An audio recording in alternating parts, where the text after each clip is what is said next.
વિદ્યાર્થીઓએ કમેન્ટ કરી હોય અને મેં વિડીયો બનાવ્યો ના હોય એવું કોઈ દિવસ બને નહીં. યસ સ્ટુડન્ટ્સ, ગઈકાલે વિદ્યાર્થીએ હિન્દીના પેપર માટે આઈએમપી આપો એવી કમેન્ટ કરી હતી. તો સ્ટુડન્ટ્સ, મેં એના માટે પણ હિન્દીના 2 વિભાગના વિડીયો બનાવ્યા, વિભાગ એ અને વિભાગ બીના આઈએમપી પ્રશ્નો આપ્યા.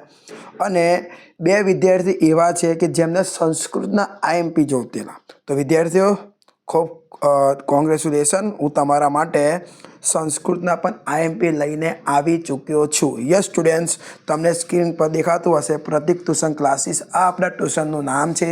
હું મારા ઘરે જે 5 વર્ષથી મારા ઘરે જ કોચિંગ સેન્ટર ચલાવું છું એનું નામ છે પ્રતિક ટ્યુશન ક્લાસીસ અને એનું શોર્ટકટ ફોર્મ છે p.classes. બરાબર. તો દેખો સ્ટુડન્ટ્સ, આજે હું તમને આ વિડીયોની અંદર ધોરણ 10 સંસ્કૃત, જે વિદ્યાર્થીને સંસ્કૃત વિષય હોય અને જેને આઈએમપી જોતા હોય એમના માટે આ વિડીયો છે.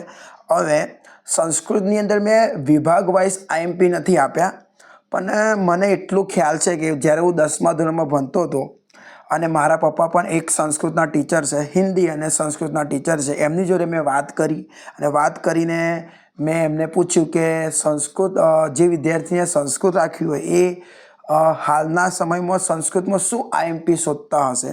તો તમને જે આઈએમપી લાગે, જે તમે શોધી રહ્યા છો, કદાચ એ જ વસ્તુ આ વિડીયોની અંદર છે. એટલે એક વખત આ વિડીયોને જોઈ લેજો. વિડીયો ગમે તો વિડીયોને લાઇક પણ કરી દેજો અને ચેનલને સબસ્ક્રાઈબ કરવાનું ભૂલશો નહીં.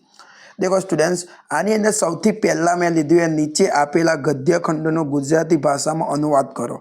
આ આપણું અનુવાદ છે જે તમને આપણને કોઈ સંસ્કૃતમાં કોઈ પેરેગ્રાફ આપ્યો હોય એનો આપણે ગુજરાતી કરવાનું હોય. બરાબર. તો જુઓ સ્ટુડન્ટ્સ, એમાં આઈએમપી જે હોય નીચે મેં જવાબ પણ લખીને આપ્યા છે. બરાબર. તમે જોતા જજો, વાંચતા જજો અને વિડીયોને સ્ટોપ કરીને સ્ક્રીનશોટ લેવો હોય તો સ્ક્રીનશોટ પણ લઈ લેજો. બરાબર. તો જુઓ સ્ટુડન્ટ્સ, આ ટોટલ મેં તમને અનુવાદ કેટલા આપ્યા છે. દેખો, આ પહેલું હેમચંદ્રાચાર્યનું છે, એનું ગુજરાતી. પછી એક આ બીજું છે, જુઓ તમે, બીજું વિતરાસ છે, એનું લોભીવાળું છે, જુઓ એ પણ છે. ત્યાર પછી સ્ટુડન્ટ તમે જુઓ, ત્રીજું આપ્યું મેં તમને કાજીમાં શક્તિકુમારવાળું છે, એ છે. અને ચોથું છે, તમે જુઓ, પછી તમને એ છે, દેખો તમે જોઈ લો. બરાબર. ટોટલ મેં તમને 6 અનુવાદ આપું છું. કેટલા અનુવાદ આપું છું સ્ટુડન્ટ્સ? 6 અનુવાદ આપું છું. આ 6માંથી ગમે તે પૂછાઈ શકે છે. હવે તમે જુઓ, નીચે આપેલા સંસ્કૃત પ્રશ્નોના ઉત્તર આપેલા વિકલ્પોમાંથી શોધીને સંસ્કૃતમાં લખો. તમને વિકલ્પો પૂછાય છે તો જુઓ, તમે જોઈ લો. જવાબ સાથે લખેલું છે સ્ટુડન્ટ્સ, તમે જોતા જજો. જવાબ પણ આપેલા જ છે. જુઓ, મેં તમને ટોટલ 9 વિકલ્પો આપ્યા છે. તમે જોતા જજો, વાંચતા જજો. બરાબર. જુઓ, કેમ કે હું વાંચવા રહીશ ને તો વધારે ટાઈમ જશે એટલે કહું છું.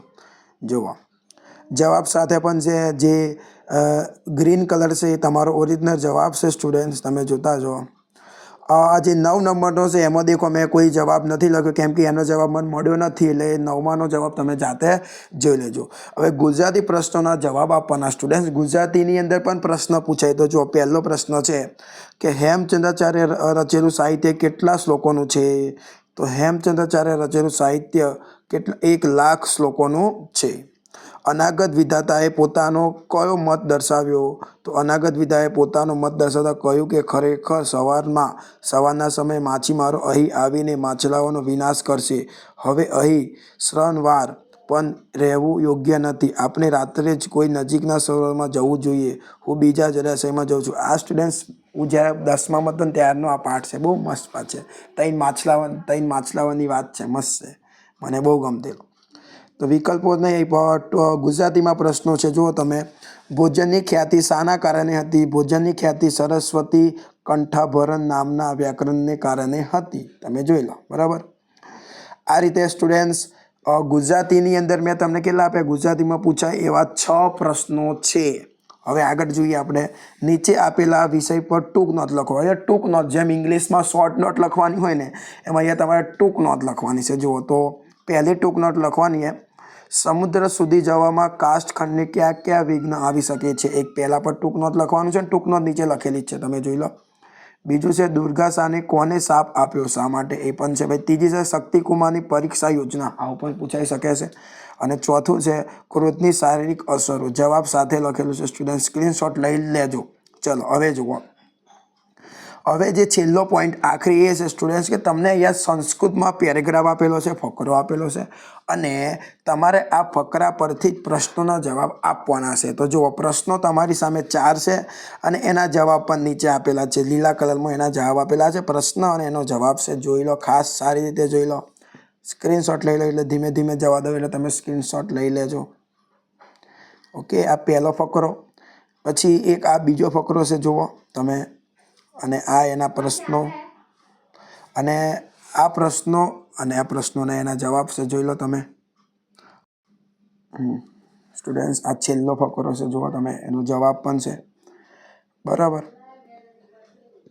તો સ્ટુડન્ટ્સ, આ વિડીયોની અંદર મેં તમને કોઈ વિભાગ નહીં પણ સંસ્કૃતની અંદર આઈએમપી હોય એવા અનુવાદ, પછી વિકલ્પો, પછી ગુજરાતીની અંદર પ્રશ્નોના જવાબ અને ફકરા પરથી પ્રશ્નોના જવાબ જે હોય એ આપવાનો ટ્રાય કર્યો છે. આ વિડીયો ગમ્યો હોય તો વિડીયોને લાઇક કરી દેજો, ચેનલને સબસ્ક્રાઈબ કરી દેજો અને બેસ્ટ ઓફ લક. આ રીતે મહેનત કરતા રહેજો. ચલો મળીએ હવે આવતા વિડીયોની અંદર.